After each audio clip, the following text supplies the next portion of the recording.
PWD department ಯಾರು? ಮುನ್ಸಿಪಾಲಿಟಿಗೆ ಏನೋ god father PWD department ಯಾರು ಅವರು?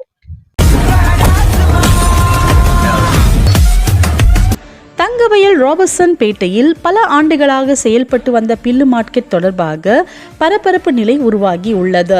130க்கும் மேற்பட்ட கடைகள் உரிய அனுமதியின்றி இடிக்கப்பட்டதாக குற்றச்சாட்டு எழுந்துள்ளது. இந்த விவகாரம் குறித்து செய்தியாளர்களை சந்தித்த தேசிய மனித உரிமை பாதுகாப்பு அமைப்பின் தலைவர் திரு எல் பாபு அவர்கள் எப்படி அனுமதியின்றி இந்த கடைகள் இடிக்கப்பட்டது என்பதற்கு சம்பந்தப்பட்டவர்கள் பதில் சொல்ல வேண்டும். அங்கு வியாபாரம் செய்து வந்த குடும்பங்களின் தற்போது நிலை குறித்து தெளிவான விளக்கம் வழங்கப்படும் வரை நான் இந்த பிரச்சனையை விடமாட்டேன் என்று கடுமையாக தெரிவித்தார். மேலும் இந்த விவகாரத்தில் விரைவில் லோக் ஆயுக்தா தலையிடும் என்றும் அவர் கூறினார். இந்த சம்பவம் தொடர்பாக சம்பந்தப்பட்ட அதிகாரிகள் விரைவில் விளக்கம் அளிக்க வேண்டும் என்றும் பாதிக்கப்பட்டவர்களுக்கு நீதி கிடைக்க வேண்டும் என்றும் அவர் வலியுறுத்தினார். PWD ಡಿಪಾರ್ಟ್ಮೆಂಟ್ ಯಾರು? ಮುನ್ಸಿಪಾಲಿಟಿಗೆ ಏನೋ ಗಾಡ್ ಫಾದರ್ PWD ಡಿಪಾರ್ಟ್ಮೆಂಟ್ ಯಾರು ಅವರು? ஏன்னா இதுல நீங்க பண்ணிக்கிறதே 3 பேர் மேல தான் எங்களுக்கு ஒரு டவுட். ಮುನ್ಸಿಪಾಲಿಟಿ PWD ಡಿಪಾರ್ಟ್ಮೆಂಟು ಏನ್ ಹೇಳ್ತಾರೆ, sir X municipality president and X standing committee chairman ಒಂದು ರೆಸಲ್ಯೂಷನ್ ಪಾಸ್ ಮಾಡಿದ್ದಾರೆ. ஒருத்தர் கடை இடிச்சேன்றாங்க, முன்சிபாலிட்டி நான் ஆர்டர் PWD நான் ஆர்டர் கொடுத்தேன்றாங்க, PWD ஆர்டர் கொடுத்து அவங்க யாரு? ಆರ್ ಸ್ಟ್ಯಾಂಡ್ ಹೊಡಿತಾರಲ್ಲ ಅವರು, ಅದಕ್ಕೆ ಯಾವ್ದು ನಮ್ ಕಡೆಯಿಂದ ಪರ್ಮಿಷನ್ ಕೊಟ್ಟಿಲ್ಲ ಅಂತ ಯಾರು ಹೇಳ್ತಾರೆ? PWD department. ನಾವು ನಮ್ಗೆ ಅದ್ರ ಬಗ್ಗೆ ಐಡಿಯಾವಿಲ್ಲ. ಅವ್ರು ಕೊಟ್ಟಿದ್ದು ದಾಖಲಾತಿ ಸಮಿತಿ ಅದ ನಮ್ಮ ಹತ್ರ. ಒಂದು ಮುನ್ಸಿಪಾಲಿಟಿ ಕಮಿಷನರ್ ನಾನು ಕುಡ್ಕಲನ್ರ அப்ப யார் மேல கேம் பிளே பண்றீங்க, யார் மேல பண்றீங்க? ಇಲ್ಲಿ ಏನ್ ಹೇಳ್ತಾರೆ DMA department, DMA municipality administration director ಯಾವ ರೀತಿಯಲ್ಲಿ ಇಲ್ಲಿ ಡೆಮೊಲಿಷ್ ಮಾಡಕ್ಕೆ ಆರ್ಡರ್ ಮಾಡಿಲ್ಲ ಅಂತ ಹೇಳ್ತಾರೆ. ಅಷ್ಟು ಯಾಕಂದ್ರೆ மோர் தென் 130 ஷாப்ஸ் மேல இல்லீகல் டெமாலிஷ் ஆಗಿದೆ. எங்களுக்கு இது தணிக்கை ஆகணும். இந்த 3 பேர் மேல தணிக்கை ஆயிட்டு யார் மேல கவர்மெண்ட் ஆக்ஷன் எடுக்குதோ அந்த கிட்டத்தட்ட இவ்வளோ ಕಡೆಗಳ கிட்டத்தட்ட ಕೋಟಿಕಣಕಲ್ಲಿ ಲಾಸ್. ನಾವು 3 ಪಾಯಿಂಟ್ ಕರೆದಿದ್ವಿ. ಇಲ್ಲಿ ನೀವು ಡೆಮಾಲಿಷ್ ಮಾಡೋದಕ್ಕೆ ಮುಂಚೆ ಅಂಗಡಿ ಅವ್ರಿಗೆ ಏನಾದ್ರು ನೋಟಿಸ್ ಜಾರಿ ಮಾಡಿದ್ರಾ? ಅವ್ರು ಏನ್ ಹೇಳ್ತಾರೆ? ಜಾರಿ ಮಾಡಿಲ್ಲ ಅಂತ ಹೇಳ್ತಾರೆ. ಇಲ್ಲಿ ರಾಮಮೂರ್ತಿ ಏನ್ ಮಾಡಿದ್ದಾರೆ, ಸ್ಪೆಷಲ್ ಆಗಿ ಡೈರೆಕ್ಟ್ ಆಗಿ 159 ಅಂಗಡಿಗೆ ಎಷ್ಟು ಅಂಗಡಿ ಡೆಮಾಲಿಷ್ ಮಾಡಿದ್ದಾರೆ ಅಷ್ಟು ಅಂಗಡಿಗೆ ஆர்டர் ಮಾಡಿದ್ದಾರೆ. ஆக்ஷன்ல ತಗೊಂಡು ಎಲ್ಲಾ ಡಾಕ್ಯುಮೆಂಟ್ வச்சுக்கிறாங்க. பப்ளிக் கட்டிக்கிற பில்டிங் ஏனி எந்த பேஸ்ல வச்சே ಅಂದ್ರೆ ಇದು ಹೈಕೋರ್ಟ್ಗೆ ಹೋಗೋದು ಕೆಲಸ. ಅದು ಲೋಕಾಯುಕ್ತ ಶಾರ್ಟ್ಲಿ ಬಂದು ಎನ್ಕ್ವೈರಿ ಮಾಡ್ತಾರೆ. 1 ಮಂತ್ ಮುಂಚೆ ನಾವು KGF MG market second phase ಬಗ್ಗೆ ಮಾತಾಡಿದೀವಿ. ಆಮೇಲೆ ಆರ್ಸ್ ಮಾರ್ಕೆಟ್, ಫಿಲ್ ಮಾರ್ಕೆಟ್, ಆಮೇಲೆ 2 ಬಗ್ಗೆ ಮಾತಾಡಿದ್ವಿ. ಯಾವ ರೀತಿಯಲ್ಲಿ ಏನಕ್ಕೆ ಮಾತಾಡಿದೀವಿ ಅಂದ್ರೆ ಜನ ಸ್ವಲ್ಪ, ಯಾಕಂದ್ರೆ ಬಾಬು ಬಂದ್ರೆ ಕೆಲವು ಮೆಸೇಜ್ಗಳು ಕೊಡ್ತೀವಿ, ಪಾಯಿಂಟ್ ಕೊಟ್ಟು ಇಂಟು ಕೊಡ್ತೀವಿ. ಇಲ್ಲಿ ಡೆಮಾಲಿಷ್ ಆಗಿರೋದು KGF ಡೆವಲಪ್ಮೆಂಟ್ ಮಾಡಕ್ಕೆ ನಮ್ದು ಯಾವತ್ತು ಸಪೋರ್ಟ್ ಇರುತ್ತೆ. ಇಲ್ಲಿಗಲ್ ಡೆಮಾಲಿಷ್ಗೆ ನಾವು ಅಕ್ಸೆಪ್ಟ್ ಮಾಡಲ್ಲ. ಯಾಕಂದ್ರೆ ಮೋರ್ ದೆನ್ 130 ಶಾಪ್ಸ್ ಮೇಲೆ ಇಲ್ಲಿಗಲ್ ಡೆಮಾಲಿಷ್ ಆಗಿದೆ. ಒಂದು ಕಾರಣ ಯಾರು? 2 ಜನ, ಒಂದು PWD ಡಿಪಾರ್ಟ್ಮೆಂಟ್, ಒಂದು ಮುನ್ಸಿಪಾಲಿಟಿ. ಇಷ್ಟೇ. ಮುನ್ಸಿಪಾಲಿಟಿ PWD ಡಿಪಾರ್ಟ್ಮೆಂಟ್ ಏನ್ ಹೇಳ್ತಾರೆ, sir X municipality president and X standing committee chairman ಒಂದು ರೆಸಲ್ಯೂಷನ್ ಪಾಸ್ ಮಾಡಿದ್ದಾರೆ. ಓಕೆ, ಅದೆಲ್ಲ ಒಂದು ಸೈಡಲ್ಲಿ ಇಟ್ಬಿಡಿ. ರೆಸಲ್ಯೂಷನ್ ಪಾಸ್ ಮಾಡಿರೋದಲ್ಲ, ಆಮೇಲೆ ಬರ್ತೀನಿ ನಾನು. ಇಲ್ಲಿ ಏನ್ ಹೇಳ್ತಾರೆ DMA department, DMA municipality administration director ಯಾವ ರೀತಿಯಲ್ಲಿ ಇಲ್ಲಿ ಡೆಮಾಲಿಷ್ ಮಾಡಕ್ಕೆ ಆರ್ಡರ್ ಮಾಡಿಲ್ಲ ಅಂತ ಹೇಳ್ತಾರೆ. ಫಸ್ಟ್ ಪಾಯಿಂಟ್ ರಿಕಾರ್ಡ್ ಕೈಯಲ್ಲಿ ಇದೆ. ಸೆಕೆಂಡ್, DC ಸೇಮ್ ಮಾತು ಹೇಳ್ತಾರೆ. ಸರಿ, ಎಲ್ಲ 2 ಕಡೆ ದಾಖಲಾತಿ ತಗೊಂಡಾಯ್ತು. ನೆಕ್ಸ್ಟ್ ಮುನ್ಸಿಪಾಲಿಟಿಯಲ್ಲಿ ಕೇಳಿದೀವಿ, ಇಲ್ಲಪ್ಪ ಇಲ್ಲಿ ಡೆಮಾಲಿಷ್ ಮಾಡಕ್ಕೆ ಏನಾದ್ರು DC ಆರ್ಡರ್ ಕೊಟ್ಟಿದ್ದಾರೆ, DMA ಆರ್ಡರ್ ಕೊಟ್ಟಿದ್ದಾರಾ? ಅವ್ರೇನ್ ಹೇಳ್ತಾರೆ, DC ಕೊಟ್ಟಿಲ್ಲ, DMA ಕೊಟ್ಟಿಲ್ಲ. ಸರಿ, ಯಾವ ರೀತಿಯಲ್ಲಿ ನೀವು ಓಕೆ, ನೀವು ಕಾನೂನು ರೀತಿಯಲ್ಲಿ ಏನೋ ಹಳೆ ಬಿಲ್ಡಿಂಗ್ ಹೇಳ್ತೀರಾ, ಮುನ್ಸಿಪಾಲಿಟಿ ಜಾಗ ಅದು. ಮುನ್ಸಿಪಾಲಿಟಿ ಜಾಗ ಮಾತ್ರ ಮುನ್ಸಿಪಾಲಿಟಿ, ಅಲ್ಲಿ ಕಟ್ಟಿರೋದೆಲ್ಲ ಪಬ್ಲಿಕ್. ಒಂದು ಇಲ್ಲಿ ಮುನ್ಸಿಪಾಲಿಟಿ ಕೇಳಿರೋದ್ರ ಮೇಲೆ ಮುನ್ಸಿಪಾಲಿಟಿ ಏನ್ ಹೇಳ್ತಾರೆ, ನಾವು 3 ಪಾಯಿಂಟ್ ಕರೆದಿದ್ವಿ. ಇಲ್ಲಿ ನೀವು ಡೆಮಾಲಿಷ್ ಮಾಡೋದಕ್ಕೆ ಮುಂಚೆ ಅಂಗಡಿ ಅವ್ರಿಗೆ ಏನಾದ್ರು ನೋಟಿಸ್ ಜಾರಿ ಮಾಡಿದ್ರಾ? ಅವ್ರು ಏನ್ ಹೇಳ್ತಾರೆ? ಜಾರಿ ಮಾಡಿಲ್ಲ ಅಂತ ಹೇಳ್ತಾರೆ. ಹಾಗೆ ಯಾವ ರೀತಿಯಲ್ಲಿ ಡೆಮಾಲಿಷ್ ಮಾಡ್ತೀರಾ? ಏನು ನಿಮ್ಗೆ ಅಧಿಕಾರ ಇದೆ? ಏನಿಲ್ಲ ಸರ್, PWD ಡಿಪಾರ್ಟ್ಮೆಂಟ್ ಅವರು ನಮ್ಗೊಂದು ಲೆಟರ್ ಥ್ರೂ ಮಾಡಿದ್ದಾರೆ. ಆ ಲೆಟರ್ ಮೇಲೆ ನಾವು ಡೆಮಾಲಿಷ್ ಮಾಡಿದೀವಿ. PWD ಡಿಪಾರ್ಟ್ಮೆಂಟ್ ಯಾರು? ಮುನ್ಸಿಪಾಲಿಟಿಗೆ ಏನೋ ಗಾಡ್ ಫಾದರ್ PWD ಡಿಪಾರ್ಟ್ಮೆಂಟ್ ಯಾರು ಅವರು? Who are you? PW department ಏನ್ ಕೆಲಸ ಇರುತ್ತೆ? PW ಡಿಪಾರ್ಟ್ಮೆಂಟ್ ಬಂದು ಎನಿ ಗೌರ್ಮೆಂಟ್ ಆಫೀಸಲ್ಲಿ ಅಂಗಡಿಗೆ ಬಿಲ್ಡಿಂಗ್ ಇದ್ರೆ ಏನಾದ್ರು ಅಲ್ಲಿ ಲೀಕೇಜ್ ಆಗ್ಬಿಟ್ರೆ ಚೆಕ್ ಮಾಡ್ಬಿಟ್ಟು ಲೆಟರ್ ಕೊಡ್ಬೇಕು, ಈ ಅಂಗಡಿ ಲೀಕೇಜ್ ಇದೆ, ಈ ಬಿಲ್ಡಿಂಗ್ ಲೀಕೇಜ್ ಇದೆ. ಓನ್ಲಿ ಗೌರ್ಮೆಂಟ್ ಆಫೀಸರ್ ಕೆಲವರು ಇವ್ರಿಗೆ ಕೇಳ್ತಾರೆ, PW ಡಿಪಾರ್ಟ್ಮೆಂಟ್ಗೆ ಅವ್ರು ಲೆಟರ್ ಆದೇಶ ಮಾಡಬಹುದು. ಅದೇ ತರ ಏನ್ ಮಾಡಿದ್ದಾರೆ, 159 ಅಂಗಡಿಗೆ 3 ಅಂಗಡಿಗೆ ಚೆಕ್ ಮಾಡಿದ್ದಾರೆ ಲೀಕೇಜ್ ಇದೇನೋ. ಯಾರು ಹೇಳ್ತಾ ಇರೋದು? ಮಂಜು ಅಲ್ಲಿ ಇದ್ದಾರೆ, ಅವ್ರನ್ನ ಡೈರೆಕ್ಟ್ ಹೇಳಿದ್ದಾರೆ.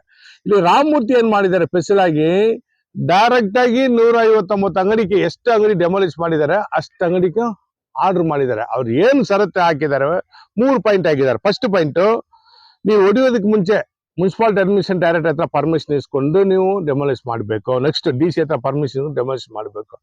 ಮುನ್ಸಿಪಾಲಿಟಿ ಅವರು ಯಾವ ರೀತಿಯಲ್ಲಿ ಯಾವ ಕಡೆ ಡೆಮಾಲಿಷ್ ಮಾಡೋಕ್ಕೆ ಪರ್ಮಿಷನ್ ತಗೊಂಡಿಲ್ಲ. ಒಂದು ಹಂಗಂದ್ರೆ ಬೇಕೇನು ಇವ್ರು ಬಂದು ಏನೋ ಇವ್ರಿಗೆ ಏನು ಇಂಪ್ಲೈನ್ಸ್ ಬರುತ್ತೆ, ಏನ್ ಬರುತ್ತೆ ಡೆಮಾಲಿಷ್ ಮಾಡಿದ್ದಾರೆ. ಇದರಲ್ಲಿ ನಮ್ದು ಏನು question, PW department principal secretary Aditya Biswal is one of the best officer, ಅವ್ರ ಕಡೆ ಲೆಟರ್ ಥ್ರೂ ಮಾಡ್ತಾ ಇದೀವಿ. PW department and Ramamurthy WE ಅಲ್ಲಿರೋದು ಕೋಆರ್ಡಿನೇಟರ್ ಯಾರೋ ಲೆಟರ್ ಹಾಕಿದ್ದಾರೆ, ಇವರೆಲ್ಲ ಸಸ್ಪೆಂಡ್ ಮಾಡಬೇಕು. ಒಂದು ಮುನ್ಸಿಪಾಲಿಟಿಯಲ್ಲಿ ಯಾರು ಲೆಟರ್ ಕೊಟ್ಟಿದ್ದಾರೆ ಇದಕ್ಕೆ ಅವರು ಸಸ್ಪೆಂಡ್ ಮಾಡಲೇಬೇಕಾಗುತ್ತೆ. ಅದು ಮಾತ್ರ ಯಾಕೆ ನಾವು ಬಿಡಲ್ಲ, ಯಾಕಂದ್ರೆ ಇದು ಹೈಕೋರ್ಟ್ಗೆ ಹೋಗೋದು ಕೆಲಸ. ಅದು ಲೋಕಾಯುಕ್ತ ಶಾರ್ಟ್ಲಿ ಬಂದು ಎನ್ಕ್ವೈರಿ ಮಾಡ್ತಾರೆ. ಇದು ಸಿಚುವೇಶನ್. ನನ್ನೇ ಬಂದು 2 days ಬ್ಯಾಕ್ ಒಂದು ಲೆಟರ್ PW ಡಿಪಾರ್ಟ್ಮೆಂಟ್ ಲೆಟರ್ ಕೊಟ್ಟಿದ್ದಾರೆ. ನಿಮ್ಗೆಲ್ಲ ಗೊತ್ತಿರುತ್ತೆ, ಮೀಡಿಯಾ ಅವ್ರಿಗೆ ಆರ್ ಸ್ಟ್ಯಾಂಡ್ ಒಂದಿರುತ್ತಲ್ಲ, ಅದರಲ್ಲಿ ಆರ್ ಸ್ಟ್ಯಾಂಡ್ ಹೊಡಿತಾರಲ್ಲ ಅವರು, ಅದು ಯಾವ್ದು ನಮ್ ಕಡೆಯಿಂದ ಪರ್ಮಿಷನ್ ಕೊಟ್ಟಿಲ್ಲ ಅಂತ ಯಾರು ಹೇಳ್ತಾರೆ? PW department. ನಾವು ನಮ್ಗೆ ಅದ್ರ ಬಗ್ಗೆ ಐಡಿಯಾವಲ್ಲ. ಅವ್ರು ಕೊಟ್ಟಿದ್ದು ದಾಖಲಾತಿ ಸಮಿತಿ ಇದೆ ನಮ್ಮ ಹತ್ರ, ಯಾವ್ದು ಕೊಟ್ಟಿಲ್ಲ ಅಂತ ಹೇಳ್ತಾರೆ. ಹಂಗಂದ್ರೆ ಏನ್ ಯಾರು ಹೊಡಿತಾರೆ? ಯಾರು ಇದು ಹೊಡೆದು ಹಾಕಿರೋದು? 159 ನಾನೇ ಹೊಡೆದಾಕಿದ್ದೀನಿ ಹೇಳ್ತಾರಲ್ಲ, ಇದಕ್ಕೆ ಆನ್ಸರ್ ಮಾಡ್ಲೇಬೇಕಾಗತ್ತೆ. ಯಾವತ್ತು ಮಾಡಬೇಕು, ಯಾರ ಹತ್ರ ಮಾಡಬೇಕು? ಗೌರ್ಮೆಂಟ್ ಕಡೆ ಮಾಡಬೇಕು. ಇಲ್ಲಿ ರೆಸಲ್ಯೂಷನ್, ಆಮೇಲೆ ರೆಸಲ್ಯೂಷನ್ ಕ್ವಶನ್ ಬರ್ತೀನಿ. 2 ರೆಸಲ್ಯೂಷನ್ ಪಾಸ್ ಆಗಿದೆ. ಒಂದು ಮುನ್ಸಿಪಾಲಿಟಿ ಪ್ರೆಸಿಡೆಂಟ್, ಒಂದು ಎಕ್ಸ್ ಸ್ಟ್ಯಾಂಡಿಂಗ್ ಕಮಿಟಿ ಚೇರ್ಮನ್. ಈ ರೆಸಲ್ಯೂಷನ್ ಬಂದು ಇವರು ಅಂಗಡಿ ಹೊಡಿಯಕ್ಕೆ ರೆಸಲ್ಯೂಷನ್ ಪಾಸ್ ಮಾಡಕ್ ಆಗೋದಿಲ್ಲ.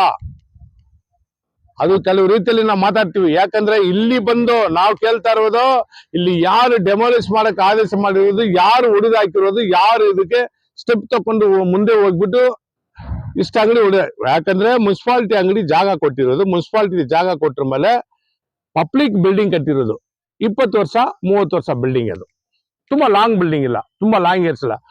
2003 ಎಲ್ಲಾ ದಾಖಲಾತಿ ಇಟ್ಕೊಂಡಿದ್ದಾರೆ. ದಾಖಲಾತಿ ಮುನ್ಸಿಪಾಲಿಟಿ ಆಕ್ಷನ್ ತಗೊಂಡು ದಾಖಲಾತಿ ಇಟ್ಕೊಂಡ್ರ ಮೇಲೆ ನೀವು ಡೈರೆಕ್ಟ್ ಹೋಗಿ ಹೊಡಿತೆ ಅಂದ್ರೆ ಅವ್ರಿಗೆ ನಷ್ಟ ಕೊಡೋದು ಯಾರು? ಅವ್ರಿಗೆ ಅಂಗಡಿ ಕೊಡೋದು ಯಾರು? ಇಷ್ಟೇ ನಮ್ದು ಕ್ವಶನ್.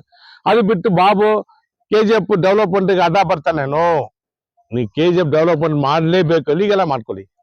ಇದೆಲ್ಲ ಹೊಡೆದು ಬಿಟ್ಟು ಮಾಡಿದ್ರೆ ತಪ್ಪಾಗುತ್ತಲ್ಲ. ನಮ್ ಜನ ಅದು ಪಬ್ಲಿಕ್ ಏನೋ ಪಾಪ ಕಷ್ಟ ಪಟ್ಕೊಂಡು ಬಿಲ್ಡಿಂಗ್ ಕಟ್ಟಿದ್ದಾರೆ, ಮನೆ ಕಟ್ಟಿದ್ದಾರೆ. ಸಿಂಪಲ್ ಆಗಿ ನೀವು ವಿತಿನ್ ಡೇಸ್ ಹೊಡೆದು ಹಾಕ್ಬಿಟ್ರ ಮೇಲೆ ಇವತ್ತು ಬಂದು ನಾನಿಲ್ಲ ಹಿಂಗಿಲ್ಲ, ಅದು ಲೀಗಲ್, ಅದೆಲ್ಲ ಲೀಗಲ್ ಅನ್ಲೀಗಲ್ ಗೌರ್ಮೆಂಟ್ ಬರುತ್ತೆ, ಲೋಕಾಯುಕ್ತ ಬರುತ್ತೆ, ಆನರಬಲ್ ಕೋರ್ಟ್ ಬರುತ್ತೆ. ಅದು ಲೀಗಲ್ಗೆ ಇಷ್ಟು ರೀತಿಯಲ್ಲಿ ನಾವು ನೆನ್ನೆ ಕೂಡ ಸ್ಟೇಟ್ಮೆಂಟ್ ಮಾಡಿದೀವಿ. ಇದೇ ತರ ನಾವು ಬಂದು ಇವತ್ತು ಹೇಳ್ತಾ ಇದೀವಿ, KGF ಅಲ್ಲಿ ಡೆವಲಪ್ಮೆಂಟ್ಗೂ ಅಡ್ಡಪಡಿಸಲ್ಲ. ಇದು ಇಲ್ಲಿಗೆಲ್ಲ ಯಾರು ಹೊಡೆದು ಹಾಕಿದ್ದಾರೆ, ಯಾರು ಸ್ಟೇಟ್ಮೆಂಟ್ ಕೊಟ್ಟಿದ್ದಾರೆ, ಅವ್ರ ಮೇಲೆ ಆಕ್ಷನ್ ತಗೊಳ್ಳೇಬೇಕು. 3 ಜನ ಮೇಲೆ ಆಕ್ಷನ್ ತಗೊಳ್ಳೇಬೇಕು. ಶಾರ್ಟ್ಲಿ ಆಕ್ಷನ್ ಆಗುತ್ತೆ. ಎಲ್ಲ ಪಿನ್ ಟು ಪಿನ್ ದಾಖಲಾತಿ ನಮ್ಮ ಹತ್ರ ಇದೆ. ಹಂಗೆ ಲೋಕಾಯುಕ್ತ ಕರ್ಕೊಂಡು ಬರ್ತೀವಿ, ಚೆಕ್ ಮಾಡ್ಲಿ. ಇಷ್ಟೇ. ವನಕಂ. ನೆಕ್ಸ್ಟ್ ರೌಂಡ್ ಅಲ್ಲ ಹೇಳಿ. ಅಂಗಡಿ ಎಲ್ಲ ಹೊಡೆದಾಕಿದ್ದಾರೆ, ಗ್ರಾಸ್ ಮಾರ್ಕೆಟ್. ಇವಾಗ ಮಾತ್ರ ಗ್ರಾಸ್ ಮಾರ್ಕೆಟ್ ಹೊಡೆದಾಗಿರೋ ಬಿಲ್ಡಿಂಗ್ ಓನರ್ಗೆ, ಅಲ್ಲಿ ಕೆಲಸ ಮಾಡಿರೋರಿಗೆ ಇನ್ನೂ ಆದಾಯ ಸಿಕ್ಕಿಲ್ಲ, ಅಂಗಡಿಯನ್ನ ಕಟ್ಕೊಟ್ಟಿಲ್ಲ. ಅದಕ್ಕೆ ಏನ್ ಹೇಳ್ತೀರಾ? ಇಲ್ಲ, ಇದು ಆಕ್ಚುಲ ಬಂದು ಇದ್ರ ಮೇಲೆ ಫೋರ್ಸ್ ಮಾಡ್ತಾರೆ. ನಮ್ ಕಡೆಯಿಂದ ಪ್ರಿಸರ್ವ್ ಮಾಡ್ತಾ ಇದೀವಿ. ಯಾಕಂದ್ರೆ 8 ತಿಂಗಳಾಯ್ತು, 8 ತಿಂಗಳು 9 ತಿಂಗಳಾಯ್ತು ಅಂಗಡಿ ಡೆಮಾಲಿಷ್ ಮಾಡಿ. ಅಲ್ಲಿರುವ ಪಾಪ ಜನಕ್ಕೆ ಎಷ್ಟು ಜನ ಪಾಪ ಅಂಗಡಿ ಪಾಪ ಕಲ್ಕೊಂಡಿದ್ದಾರೆ, ಅವ್ರಿಗೆಲ್ಲ ಅಂಗಡಿ ಕೊಡಬೇಕು. ಅವ್ರಿಗೆ ಹೇಳಿರೋದು, ನಾವ್ ಹೇಳಿಲ್ಲ. ಅವ್ರು ಓಪನ್ ಸ್ಟೇಟ್ಮೆಂಟ್ ಅಲ್ಲಿ ಯಾರು ಮಾತಾಡಿದ್ದಾರೆ ಅವರೆಲ್ಲ ಬರ್ಬೇಕು. ನಮ್ದು ಏನೋ ಅಲ್ಲಿರೋ ಜನಕ್ಕೆ ಕೊಡ್ತೀರಾ, ನಿಮ್ ಕೊಡಕ್ಕೆ 100% ಆಗೋದಿಲ್ಲ ಕೆಲಸ. ಯಾಕಂದ್ರೆ ಇದು ಇನ್ನೂ ಬಂದು ಲಿಟಿಗೇಷನ್ ಹೋಗ್ತಾ ಇದಲ್ಲ ಈ ಪ್ರಾಪರ್ಟಿ. ಯಾಕಂದ್ರೆ ಈ ಜಾಗ ಬಂದು ನೀವು ಹೊಡೆದಾಕಿರೋದು ಇಲ್ಲಿಗೆಲ್ಲ ನಾವು ಹೇಳ್ತಾ ಇದೀವಲ್ಲ. ಯಾಕಂದ್ರೆ ಅಷ್ಟು ದಾಖಲಾತಿ ನಮ್ಮ ಹತ್ರ ಇದೆ. ಪಾಯಿಂಟ್ 1 DM ಮುನ್ಸಿಪಾಲಿಟಿ ಅಡ್ಮಿನಿಸ್ಟ್ರೇಟರ್ ಇಲ್ಲ ಅಂತ ಹೇಳ್ತಾರೆ. ನಾವು ಏನೋ ಅಲ್ಲಿ ಅಂಗಡಿ ಕಟ್ಟಕ್ಕೆ ಆರ್ಡರ್ ಕೊಟ್ಟಿಲ್ಲ ಅಂತ ಹೇಳ್ತಾರೆ. ಎಲ್ಲಿ ಅಂಗಡಿ ಕೊಟ್ಟಕ್ಕೆ ಆರ್ಡರ್ ಕೊಟ್ಟಿಲ್ಲ, ಡೆಮಾಲಿಷ್ ಮಾಡಕ್ಕೆ ಆರ್ಡರ್ ಕೊಟ್ಟು ನೆಕ್ಸ್ಟ್ ಬಂದು DC ಹಂಗೆ ಹೇಳ್ತಾರೆ. ಜಿಲ್ಲಾ ಕಲೆಕ್ಟರ್ ಅವ್ರಿಗಿಂತ ದೊಡ್ಡವರು ಕಮಿಷನರು ಎರಡು ರೀತಿಯಲ್ಲಿ, ಒಂದು ರೀತಿಯಲ್ಲಿ ಆರ್ಡರ್ ಕೊಟ್ಟಿದ್ದಾನೆ ಹೇಳ್ತಾರೆ, ಒಂದು ರೀತಿಯಲ್ಲಿ ನಾವು PWD ಮೇಲೆ ಹೇಳಿ ಫಸ್ಟ್ PWD ಡಿಪಾರ್ಟ್ಮೆಂಟ್ ಮುನ್ಸಿಪಾಲಿಟಿ ಇಬ್ರು ಸಸ್ಪೆಂಡ್ ಮಾಡಿದ್ರೆ ಒಂದು KGF ಇದ್ರೆ ಏನು ಆಗೋದಿಲ್ಲ. ಎಲ್ಲಿ ಇವರು ಇಮಿಡಿಯೇಟ್ ಆಗಿ ಹೋಗಿ ಹೊಡಕ್ಕೆ ಸಾಧ್ಯ ಆಗಲ್ಲ. ಇವರು ಬಂದು ಸಸ್ಪೆಂಡ್ ಮಾಡಲೇಬೇಕು. ನಮ್ಮ ಕಡೆಯಿಂದ 100% ನೆಕ್ಸ್ಟ್ ವೀಕ್ ಅಲ್ಲಿ principal secretary PWD department Karnataka ಪ್ರಧಾನ ಕಾರ್ಯದರ್ಶಿ ಇವ್ರ ಕಡೆಯಿಂದ ಲೆಟರ್ ಥ್ರೂ ಮಾಡ್ತೀವಿ. ಮಾಡಿಬಿಟ್ಟು ನಿಮ್ಮ ಹತ್ರ ಪ್ರೆಸ್ ಮೀಟ್ ಹೇಗೇನು ಮಾಡ್ತೀವಿ. ஜெய் ஹிந்த், ஜெய் கர்நாடகா. வணக்கம். இது ஏன்னா பிரஸ்காரங்க வந்து ஒரு வார்த்தை கேக்குறாங்க, ஏன்னா நீங்களே கேளுங்க. சார் இப்போ 7-8 மாசமா அந்த பில்டிங் இருந்துச்சு. இப்ப மட்டும் கூட அந்த பில்டிங் கட்டுறதுக்கான அறிகுறி எதுவுமே தென்படல. இத குறிச்சு ஹியூமன் ரைட்ஸ் பிரசிடென்ட்டா உங்களுடைய கருத்து என்ன? ஹியூமன் ரைட்ஸ் நேஷனல் சேர்மனா இருக்கிறதுனால நான் என்ன சொல்றேன்னா, ஆல்ரெடி கம்ப்ளைண்ட் இவங்க மேல கம்ப்ளைண்ட் லாட்ஜ் பண்ணியிருக்கேன். அந்த காப்பி கூட உங்களுக்கு நான் அனுப்பிச்சு கொடுக்குறேன். ஆல்ரெடி இவங்க மேல கம்ப்ளைண்ட் ஃபைல் ஆயிருக்கு. நம்பினான்றனா KGFல நீங்க மார்க்கெட்ல என்ன டெமாலிஷ் பண்ணிட்டு KGF ஒரு டெவலப்மெண்ட் பண்றது எங்களுக்கு எந்த ஒரு பிரச்சனையும் இல்லை. நாங்க உங்களுக்கு சப்போர்ட் தான் பண்றோம். ஏன்னா இதுல நீங்க பண்ணிக்கிறதே வந்து 3 பேர் மேல தான் எங்களுக்கு உள்ள டவுட். ஒருத்தர் கடை அடிச்சேன்றாங்க, முனிசிபாலிட்டி நான் ஆர்டர் PWD நான் ஆர்டர் கொடுத்தேன்றாங்க, PWD ஆர்டர் கொடுத்து அவங்க யாரு, ஒன்னு வந்து முனிசிபாலிட்டி கமிஷனர் நான் கொடுக்கலன்ற. அப்படி அப்ப யார் மேல கேம் பிளே பண்றீங்க, யார் மேல பண்றீங்க, எங்களுக்கு வந்து இது தணிக்கை ஆகணும். இந்த 3 பேர் மேல தணிக்கை ஆயிட்டு யார் மேல கவர்மெண்ட் ஆக்ஷன் எடுக்குதோ அந்த கிட்டத்தட்ட இவ்வளோ கடைகளை கிட்டத்தட்ட கோடிக்கணக்கில் லாஸ் பப்ளிக். இது கவர்மெண்ட் இதுல நல்லா புரிஞ்சுங்க, கவர்மெண்ட் இது ஒரு இடங்க பப்ளிக் கட்டிக்கிறது. அதுவும் பப்ளிக் வந்து ஆக்ஷன்ல தக்கொண்டு எல்லா டாக்குமெண்ட் வச்சுக்கிறாங்க. பப்ளிக் கட்டிக்கிற பில்டிங் நீ எந்த பேஸ்ல வச்ச ரூல்ஸ் அண்ட் ரெகுலேஷன் இருக்குது. ஒரு பில்டிங் ஓடிக்கன்னா 15 நாளைக்கு முன்னாடி நோட்டீஸ் ஜாரி பண்ணோம். நீ நோட்டீஸ் ஜாரி பண்ணீங்க, நீயே தான் சொல்ற எனக்கு நோட்டீஸ் ஜாரி பண்ணலன்ட்டு. இதே முனிசிபாலிட்டி சொல்றேன் நான் யாருக்கும் நோட்டீஸ் கொடுக்கலன்ட்டு. அப்போ வந்து நீங்க வச்சது இல்லீகல். உங்க மேல ஆக்ஷன் எடுக்கணும். PWD டிபார்ட்மெண்ட் சஸ்பெண்ட் ஆகணும், முனிசிபாலிட்டி சஸ்பெண்ட் ஆகணும். யார் இட்ஸின் ஓபன் சொன்னாங்களோ அவங்க மேல ஆக்ஷன் எடுக்கணும் தான் எங்க ஹியூமன் ரைட்ஸ் சார்பா நாங்க போர்ஸ் பண்ணுகிறோம். இது shortly complaint through already complaint enquiry ஆயினுக்குது. இப்போ ஷார்ட்லி வந்து லோகாயுக்தாவும் தகுந்த பிரின்சிபால் செக்ரட்டரி எல்லாம் வந்து என்கொயரி பண்ணுவாங்க. ஜெய் ஹிந்த், ஜெய் கர்நாடகா.